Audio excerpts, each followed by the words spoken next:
This is the Emergency Momagers Podcast, balancing the chaos with power and grace. All right.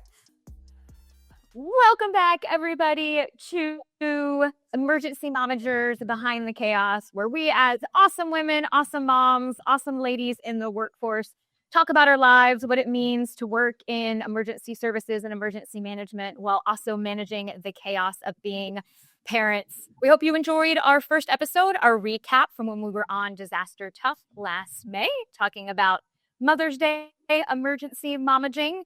This first episode, we will start getting into a little bit about each of us. We will take a few to deep dive so you get to know us a little better, and we hope you enjoy. And with that, so I'm Michelle Chagowski. I am from East Central Florida.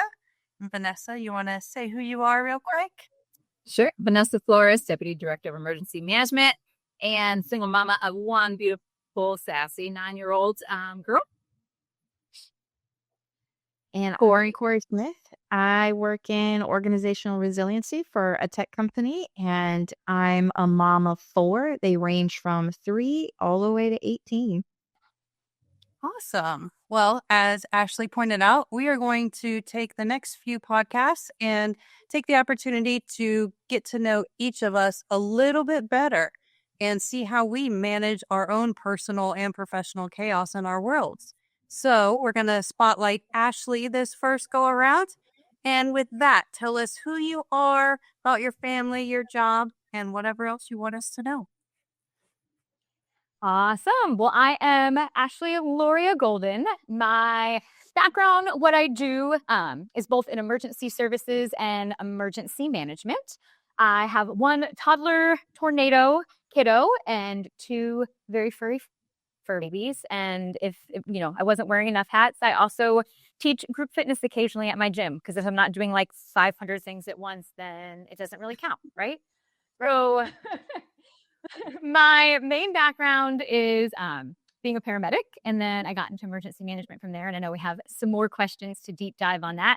But what I currently do is I do subject matter expert work. So I get to use both the paramedic side of my brain and the emergency manager side of my brain to work on some really cool projects and help some really cool communities. I love how you're like, I needed to add more to the chaos, because I thought the same thing. I remember when I was already doing work, school, and then I was like, oh, let my daughter try every single sport and see which one she likes. And throwing in soccer, gymnastics, and karate, as if I needed any of that in my life. But yeah, absolutely. There's 24 hours in a day, so there you go. There's plenty of time. You only need to sleep 1 day a week. I mean, that's it. You don't need to sleep that much. It's over not always the same day either. Mm-hmm. I feel like I operate a little bit better on that kind of level. Yeah. So I need a little bit of chaos in my life. Yep. So have you made any choices, Ashley, where you've had to sacrifice something in your career to balance that home life, or vice versa? Have you sacrificed something in your home life to choose career? Yes, so that's definitely been very big for me.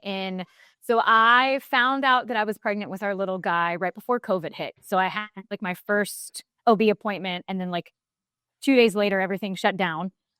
So work and everything with being pregnant during COVID was crazy, because it was my first pregnancy, first everything. And then also being in full-time local emergency management at that point was a lot. So after I came back from maternity leave, I was still working full-time, but that balance was really difficult, just with the situation of, kind of the village that we had at the time was being able to help, where just with my little guy and, our situation, full-time daycare wasn't going to be the right choice. And so trying to balance getting family to help who didn't live close by and vice versa. So it was spinning in a million directions and feeling like I never had time for me or for him or for really anything. And so when he was 10 months old, I made the decision to step down from full-time work and immediately felt like my life was over and cried for like a week straight. And it was absolutely the right decision for our family and like what he needed and what we needed. But like I had given, my whole, adult life to working. That is, yep. They think working from home is ever easy, right? When you're a mom, especially in this career field, and I've heard so many leadership or people say, you're home. It's easy. You're probably doing laundry or distracted. It's easy to work from home. It's like, not at all, right? Not when you have kids running in the background, you're trying to focus, you're on a meeting, you've got a camera on. Like, it's not easy working from home. But I also feel like I can't really shut it off too, because your camera's here, your phone goes off, and you can come check it really quick. And I feel like my days actually are a little bit longer and more drawn out than it is if I just go into the office, do my time, and then come out. And now I'm on my second job over here at home. But I feel like when I work from home, there's really no shut off time, no hard stop time. It's like, oh, I gotta go pick up the kids, and then I come back, and now I'm doing this, and it's dragging out longer, and like this other stuff happens. So it's just, it's crazy when the remote work. For sure. Yeah. I do the same thing. I forget to eat. If I'm at home, like I'll look down and I'm like, oh, I'm going to go make another cup of coffee. Oh, okay. It's 3 PM. I guess maybe I'll get something to eat. So Yeah. Oh, I get hangry. I have to take food breaks because I'll get hangry. I do appreciate being while I'm working from home because I eat better here. So I use a notebook, but like here I can just go like have a little snack, little berries, and then come back and like refrigerated and ready to go. So that's where I do appreciate a little bit.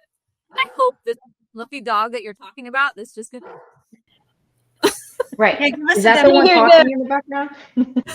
The one barking in the background is our other dog. And I put him in his crate because he has no chill. He will jump up just to hug me. We've had him since like May of this past year. Yes. And he's like a year and a half, so he's still a big puppy. And he will, when I'm working, like he'll jump up and like give me a little hug, but he's 60 pounds and really tall. So it's like a hug. But he, unfortunately, from his crate can see out the window. So every single thing, because he's a shepherd mix, that even slightly moves, like a leaf on the porch, he's like, I must tell everybody at the top of my lungs what it is. He's ripped up 2 curtains. He knocked over, thankfully, not our big Christmas tree. We have a little one in one of the other rooms. We have like our big Christmas tree in the corner in the living room. And then in our dining room, we have a tiny Christmas tree. And he'll just knock into that and knock it over. We don't put ornaments on it. It's just an old tree that has some old lights on it. But he'll like come flying in to see who's walking and knock the tree over. You'd think I would just take it down at this point, like, and not put it up anymore. But I like having trees. So, but no, that's yes, that is Geo, the dog. Geo, the shepherd mix. Geo, the wonder yummy. He's very sweet, but he has like no pain receptors. So like this dog will like run into the ball, not paying attention, and he'll like just keep going. my gosh. I've never had any dogs. I don't know what that animal life's like, but I do know it sounds like at least that it's like having another little toddler running around, right? Just gotta manage that also. It's like having a toddler who sheds all the time, doesn't speak your native language, and has like as much energy as 4 toddlers and 1 toddler. And like when you tell them to get off the kitchen table, like they just stare at you and don't understand. But somehow they thought it was a good idea to jump on the kitchen table. I don't really make a dog now. Emergency mom doggagers. Yeah. Emergency doggagers. So you have, all of the chaos in life, right? Dogs, the kids, life. Do you feel like that gives you a superpower in this career field? Like, how does that help you in this type of line of work that we're in? I think that, the multitasking, cuts across both disciplines, so to speak. So the workforce and the parent force. So I feel like, when you have a kid, at least for me, I thought going into it, I'm like, I was a paramedic, used to work all these crazy shifts. Like, I'm an emergency manager. I can do all these things. Like, who needs sleep? Who needs that? Like, I can handle everything. And then you have this itty bitty little baby and you're like, no, this like a 24-hour shift, like eventually you go home and sleep for 3 days. Like, there's no off button on this thing and I am fully responsible for it. It's not like I can tag out to the next shift and be like, you got the next 48 hours or the next 4 days or whatever your shift time is. So then learning that multitasking of like, okay, I've had multitasking here in my life. And now as a parent, there's even more multitasking. that's helped. And I think what's really helped on the parent side is it's really kind of rung home like what's truly important. Because when we work in emergency services or emergency management, like everything is emergency, everything is disaster. Like our hair is always on fire because we're on from the pandemic to the tornado to the cyber attack to the this happened to someone needs this, that this plan was due or we had to update that or this person needs that.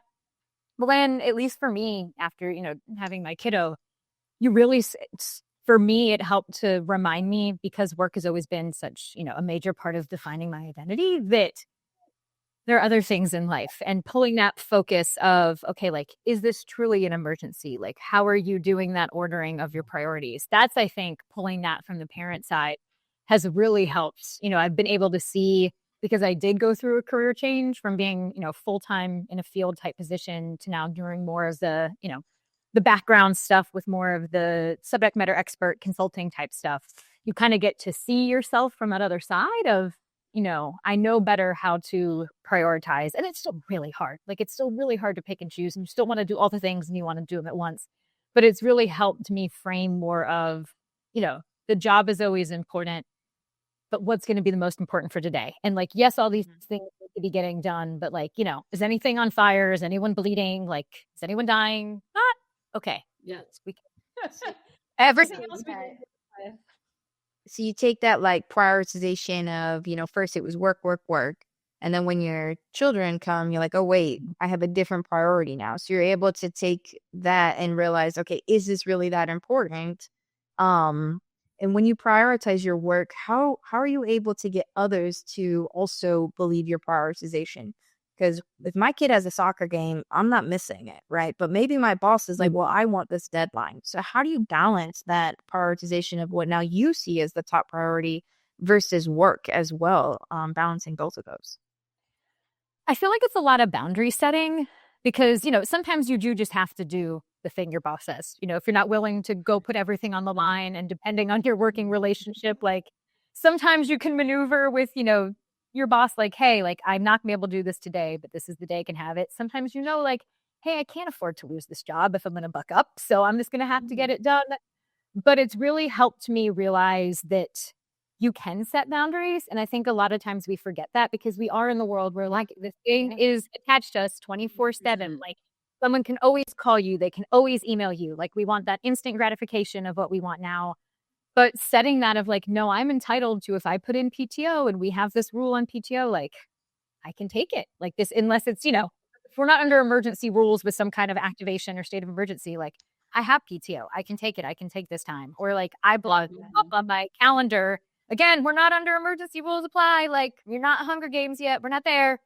I'm going to hold this.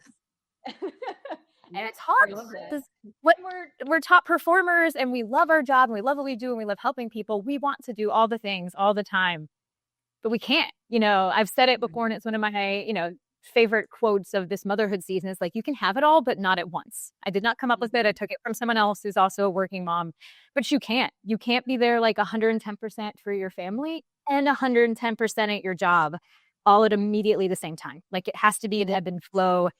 And everyone's boundary and everyone's priority is going to be different. But at least for me personally, I gave up, a whole lot of nights, weekends, and holidays and family events and friends' weddings when I worked on the ambulance. And I wouldn't trade it, because I grew so much through that. And that was really important for me at the time, and the growth I needed in the work I was doing. But now that I'm older and have my own family, that is going to be more of a boundary of trying to protect those when I can, and not let the creep come in to try to pull those away, because the work's always going to be there, and it's going to get done. But sometimes, we have to set those healthy boundaries and remind others, because again, of that like 24-hour news cycle, 24-hour work cycle, we all kind of have to remind ourselves that boundaries are okay and they help set those priorities. Me too. So with 2 grown kids, my son is going to graduate from high school in a couple months. And, through the year, I know. Empty nester. What am I going to do? It's going to be so weird. I'm already freaking out. But then I tease him that he's just going to live with me forever, probably. He'll choose college close to home or something. No, it's fine. But, over the years, I feel like I did choose career over kids. And I mean, I was always that parent who volunteered to be chaperone for every field trip, every overnight thing. I attended the soccer games and ballet practices and what I could. And I guess in a way, had I not done that, then I wouldn't be where I am in my career. And so, you can't live with any regrets, no regrets at all.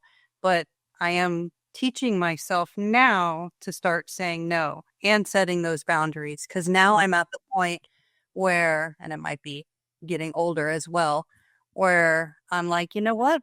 There are other people who can do these things. There are other people who might need to set these, expand these boundaries or have these goals set for themselves where they need to work on their career. And I'm okay saying no. And I have been saying no. I even told my boss no for something, and it was okay. And I'm still employed. So.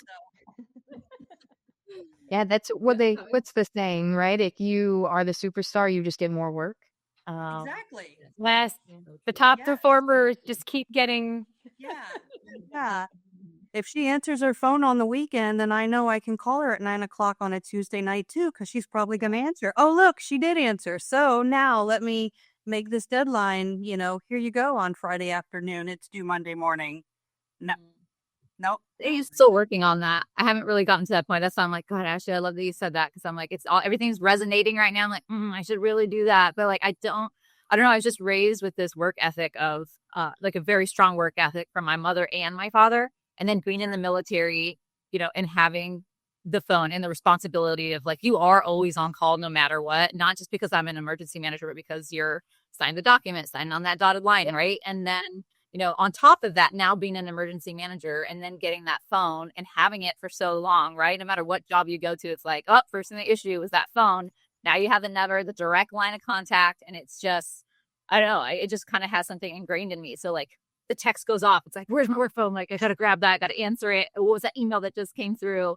And it's just embedded in me that way. And I am still kind of doing that, Michelle. I feel so proud of you that you were able to tell your boss no. I don't know. I just can't yet. Oh, but trust me, I went back to my office like, oh my God, what just happened? Yeah. But I need to make sure I prioritize my daughter. So like that, they know, like what Ashley, when you said, like to tag, you can't tag somebody in and like, hey, you go take the next 24-hour shift. Like as the single parent, I don't have that option. I am fortunate that I come from a family that, my mother's very willing to help support. And I have a big support system with my family, but like internally, I know I'm responsible. And so again, that work ethic and that whole thing of like, I'm supposed to be able to do this on my own is only in those cases where it is like, hit the big red emergency button. I cannot do it anymore. And so I kind of need to, raise my hand and say, I need the help. It's just trying to get to that point where I don't have to do that. And I think that's where I struggle just a little bit on that. And I think that's a really key point, Vanessa. I think a lot of our listeners might come from military or, that first responder background where we don't get to say no, right? We are taught in our very first career field, you don't have a choice. If they say go at 2 a.m, you go at 2 a.m, and you suffer with the consequences. But all of us have been in these career fields for a long time. And I think it's important that we as leaders in these career fields, even if and I know you guys are leaders too, but to other folks that are, listening, if you're in a leadership role, be that change in your organization. Like I absolutely told my old team, like, happy life, happy work. If you have to go and you are good with your home life, then I know you're going to be more productive at work. And we should be part of that change, right? As we get, higher up in the organizations and can, set the example of it's okay to say no. If I say no, I know my team feels comfortable saying no. Mm-hmm. Yeah, I always had the mentality, at least for now, like as long as I am that superstar and I do my job when it isn't an emergency and they know, hey, she's gonna get the job done. She's great at what she does, and have the confidence of all my leadership and the team around me. Then if something does happen, I think I have a little bit more grace and hopefully with them to be able to say, hey, every other time she's doing it, it is okay just to get that moment of grace, or just to take that break or do whatever it is that you got to do. We know that somebody else can cover you for that moment. But in my head, I just like, hey, make sure you're always at the top. And then if something happens, it's like, it's going to be okay. But I think there's still some wiggle room there, Ashley, for growth and being able to kind of say, hey, these are my boundaries at this moment. But Oh, and it's way easier said than done. Like, I can totally say it, but it's still like that day-to-day struggle. So like, I am not perfect on it and have definitely, it's helpful for me to reiterate it to make it more of my own because, like you said, you're so used to, you say jump, how high, you get handed this task, you get it done. But, we do have to set that for ourselves so that we can be just more effective in our work and, more effective in our families. But yeah, it's not like I'm preaching from this place of like, I have figured out all of the boundaries. I like answers. I just do this so perfectly. Most days I'm like, hair on fire. Let me still, but working on setting that so that maybe like 2025, I will not only half my hair will be on fire, not like let it happen. Well, and I think that's what hopefully we'll talk about in these podcasts, right? Is as other people can learn from either our mistakes or from what we learned 10, 20 years down into our career. Those little nuggets to balance the chaos, right? Yeah, absolutely. And nobody's going to understand like an emergency manager. We have a very specific career field, right? And male dominated as well. So being able to kind of speak to the moms of that and say, hey, how are you doing this? And how is this working out for you? Like Ashley, I'll probably always remember when my boss is talking to me and in the back of my head, like boundaries. And maybe one day it'll like seep through, but who knows? So, just kind of being able to really hone in on that and have these discussions and conversations and, just really learn from each other. So really enjoy speaking with you ladies and audience. Thank you so much for being here with us. We look forward to, continuing to have these conversations and learning more from each other and really just, bonding over the chaos that we have and the 2 full-time jobs that we do. So please follow us on our Instagram and LinkedIn page for more. Until then, good luck managing the chaos and behind the scenes. Between now and our next episode, please visit our Instagram and LinkedIn page and like and subscribe. Perfect.